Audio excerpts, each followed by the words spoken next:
Welcome back to Murfreesboro, where we are locked in a pitcher's duel. Here's Charlotte's upcoming schedule. After they finish their series here with MTSU, they'll go to play UNCG in a midweek game, and then head to Bowling Green to play Western Kentucky, one of the most high-powered offenses in the conference. As Keely McGee slugs that one over the fence, and he's gone. There's the first run of the game. Keely McGee, the sophomore outfielder out of Portland, Tennessee, plates the first run for Middle Tennessee here, 1-0. That is huge for the Blue Raiders. A solo home run can change the course of this game. I think the momentum has just swung in the Blue Raiders' favor. Especially right after last inning, where Charlotte was threatening with a runner on third, runners on second. Late in the game, this is crucial for the game. And that is a great home run from Keely McGee and a good confidence booster, as she was struggling with her bat at the beginning of the season, but has been on fire as of late.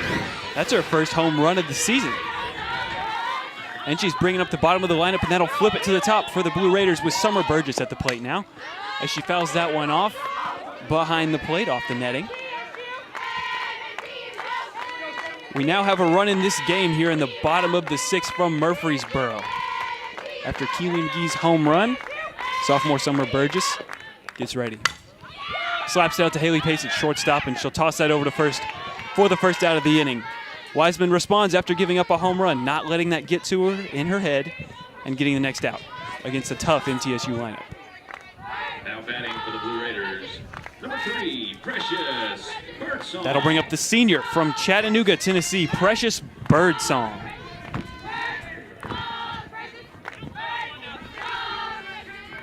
With one out in the inning, the speedy Birdsong looks in. Wiseman delivers the pitch. The bunt attempt looks to be fouled off to give the first strike of the at-bat.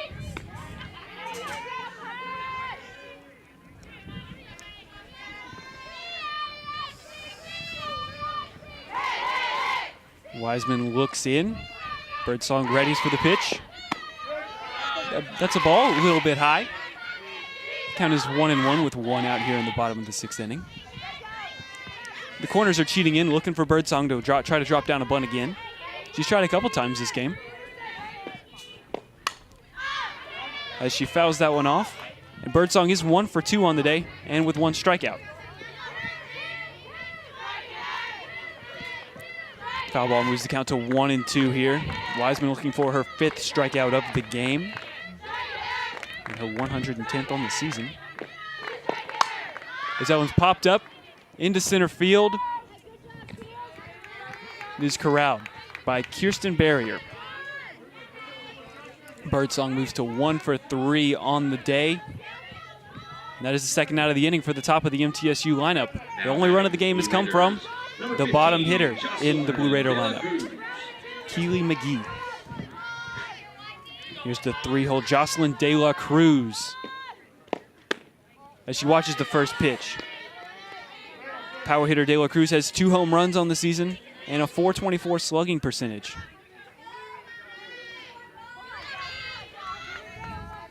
Wiseman gets ready to deliver the pitch, and she misses high.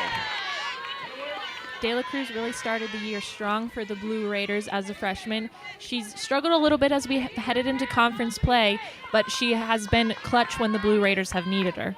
She had 8 home runs as a senior in high school in California, and she's already hit 2 this season here in college. They both came in tournament play when the Blue Raiders needed them most. So she's been a very clutch hitter for the Blue Raiders. She had a double in extra innings to get the win over Western Kentucky last weekend. It's the forced pitch of the at-bat is fouled down the third base line. Will it stay fair? Yes, it will. Another good play down the line by Lizzie Birch for Charlotte to get him out of the inning. But in the bottom of the sixth, Keely McGee knocks a home run out of the park to break the 0-0 tie. And we'll be right back here in Murfreesboro on ESPN3. MTSU 1, Charlotte 0. The Blue Raiders strike for 1 run on 1 hit, no errors. Welcome back to our second game here in Murfreesboro, and we'll get a quick look at the MT Blue Raiders batting lineup. Led off by Summer Burgess, followed by Precious Birdsong, Jocelyn De La Cruz, Morgan Harris, Lexi Cushing, Claire Smith. And there's the first pitch of the game for Charlotte, as Summer Burgess legs it out on a little slap hit there. On the mound for Charlotte today is Allison Green. Green, a 5.25 ERA in 17.1 innings so far this year. She has struck out only 7. As Precious Birdsong steps up to the plate and drops down a bunt, and that one has a little bit of backspin and curls back towards home plate for a foul ball. Birdsong has shown that drag bunt a couple times already today. I think she pulled it out in every at-bat in the first one. It's her. All right, we're back to Allison Green, who's 0-3 on the season with a 5.25 ERA through 17 innings pitched, 4 walks and 7 strikeouts on the year as her pitch comes into Birdsong, which is fouled off again. Moves the count to 0-2 now.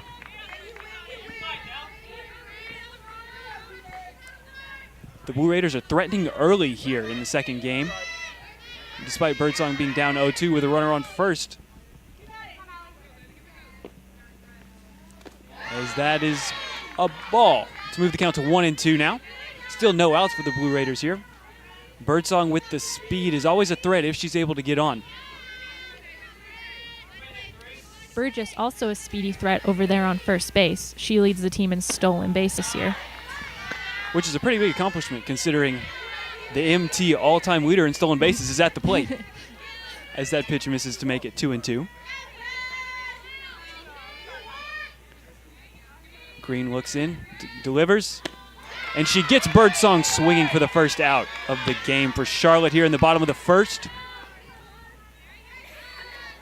That'll bring up Jocelyn De La Cruz, the 5'10" freshman outfielder from California. Made the trip all the way out from California to play in Murfreesboro, Tennessee.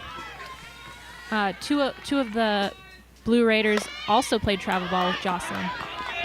As she drops down the sac bunt, and no one's covering it first. It looks like the second baseman had to go get over to second. The shortstop had to get to third, and no one covered first base because the first baseman crashed on the bunt down the third base line. Let's look at that play again. A lot happening there. There's the bunt. As we zoom out, we'll see her busting it down the line, and no one's at first base. Second baseman moves to second. A little bit of maybe a brain fart there for Charlotte. And now we'll move on to looking at the Charlotte 49ers defensive lineup after that maybe a little bit of a miscue there.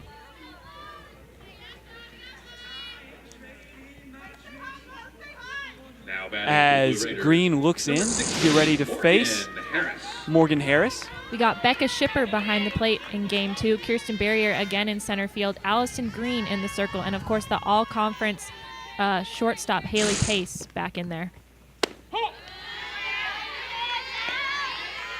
As the first pitch runs over the plate to make it 0-1 with runners on second and first as the Blue Raiders are threatening early in this one.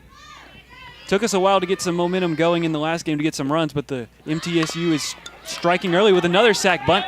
This time, there's someone at first base. It is Jude Mago to register the second out of the inning as the Blue Raiders move runners to second and third for Lexi Cushing, the girl who's had a fantastic start to her season so far. Janelle, I know you rave about what she's done this year. She has had some of the monstrous home runs I have seen. 6 of them on the year. She hit one over the center field scoreboard and over the trees in center field against La Tech a couple weekends ago. It looked like batting practice out there. She is a 2-time CUSA Player of the Week. She's the only one in Conference USA to have earned it twice so far this year, and that's been attributed to her big bat, the home runs, the slugging percentage, and all of her RBIs as well. As you saw on the screen there, she's been on fire in her last 6 games as Allison Green falls behind the big power hitter. 2-0 here with 2 outs. Green looks in, starts her delivery. And Cushing drives that one out to right field. It is at the wall, and it bounces, and it's gone. Lexi Cushing with her 7th of the season, a 3-run shot to right field. Lexi Cushing is always a threat when she steps up into the plate. She can always hit a home run. That one bounces off the fence for 3 runs for the Blue Raiders. I tell you what, I've never seen that before. Look at this ball explode off the bat, high in the air. And there it goes. The right fielder's chasing, looking for the wall. And it just kind of hits off, and you see the excitement of the Blue Raiders. Yeah, it is great for the Blue Raiders to go up early in this one. It gives them the momentum moving forward.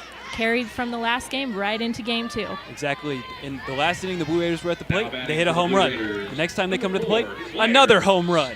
That's one of the threat of these doubleheader games. You know, the momentum can carry from one to the next and easily sway in one team's favor.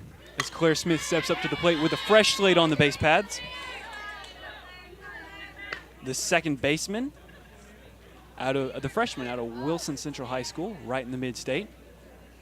As they have to pick up a bat on the field. Looks like Lexi left that out there after her home run trot. Too much excitement to worry about a bat. If you're Charlotte, that's possibly the worst way to start the game. If you're Allison Green and your 5.25 ERA, that's tough. As the check swing rolls down the third base line and goes foul. To move the count to 0-2 on Claire Smith. The rain looks like it's still holding off enough for us to play here in Murfreesboro. There was some drizzle earlier, but we look like we can finish this second game of our doubleheader action.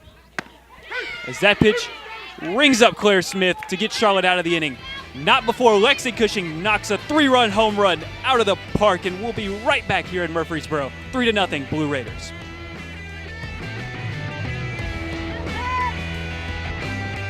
The Blue Raiders strike for 3 runs on 2 hits, 1 error, none left in the bottom of the first.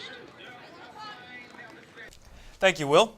The MTSU baseball team kicks off their season this Friday, February 16th against Western Illinois, and I'm joined by Anthony Fiorella, the man who covered the MTSU baseball team for Sidelines and is now a feature writer for MT Athletics. Thank you very much for having me tonight, Calvin. I'm excited to be here. No problem. We're going to kick it off. We're talking about Aaron Auker, a man who was named to the preseason third-team All-American by the National Collegiate Baseball Writers Association and led the team in home runs last year.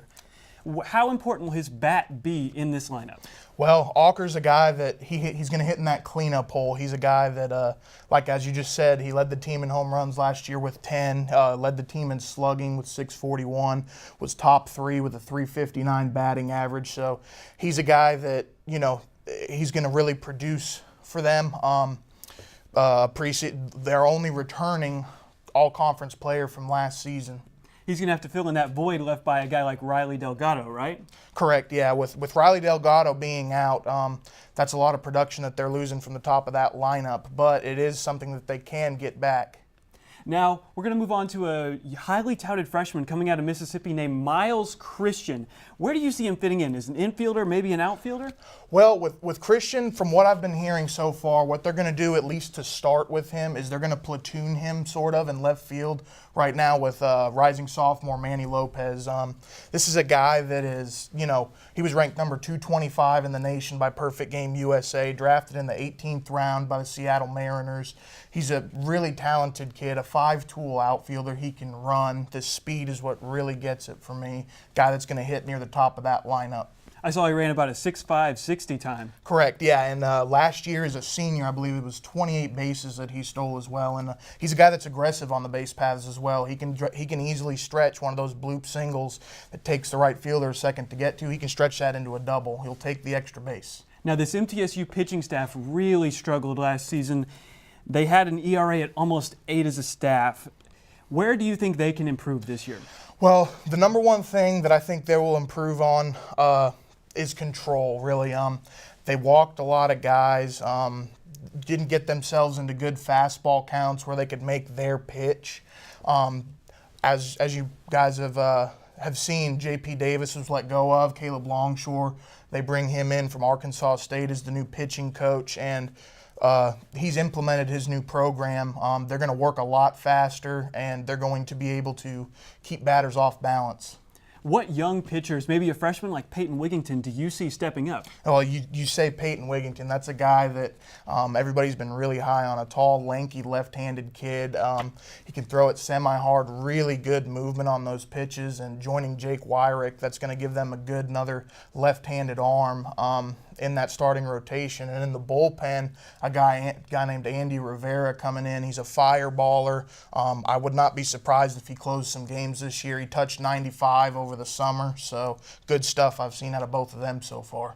Now, the Blue Raiders finished 10th in Conference USA last year. Who's standing in their way at the top of the conference to keep them from winning? Well, right now, you would have to say that the power still lies with Southern Miss. Although they did drop the conference championship, they make it into an NCAA regional. They finished the season last year ranked number 23 in the country.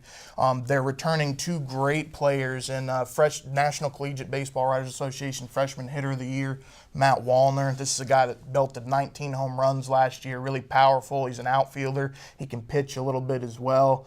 And speaking of pitching for them, they return a guy named Nick Sandlin, who was elected a preseason All-American actually this year. He's a guy that pitches in the back end of that bullpen, put together an impressive 10-2 record for them, and they're going to be a tough team to beat this year. Awesome. Thank you so much, Anthony. Coming up after the break, we'll get you caught up on everything that happened with the MTSU tennis team. Don't change that channel. We'll be right back.